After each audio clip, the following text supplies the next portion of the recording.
Tiffany, and we are very thrilled that you're here tonight. We have some wonderful, fun music for you, some real favorites, and maybe a couple you've never heard before.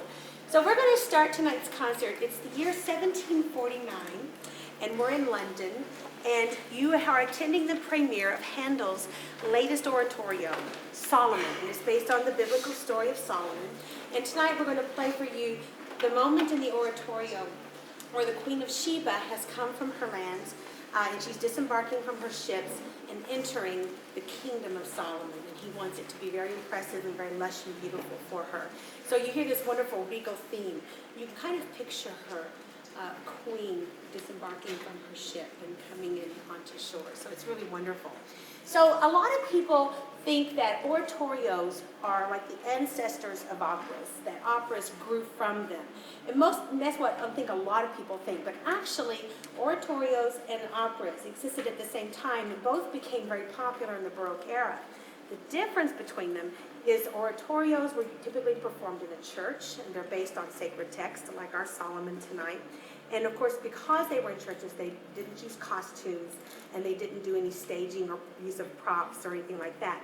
At the opera, you would go to a theater of some kind. It would be a secular story, usually involving two lovers who had miscommunication. Sometimes they were tragic and someone died, or there were a comedy and there was just a mistaken identity kind of thing. You know, I thought you were my groom, but you're not, that kind of thing.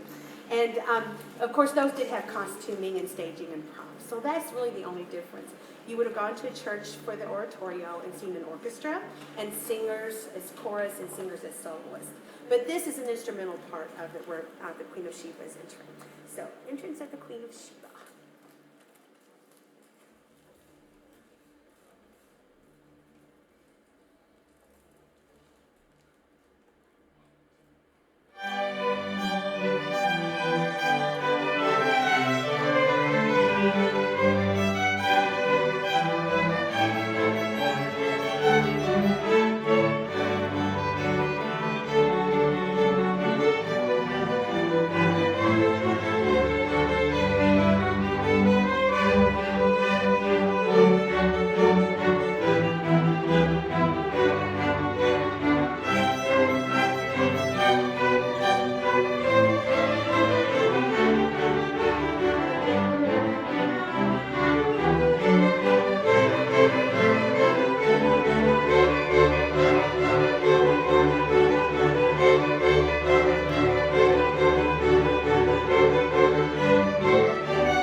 piece is used a lot these days for recessionals after the wedding service.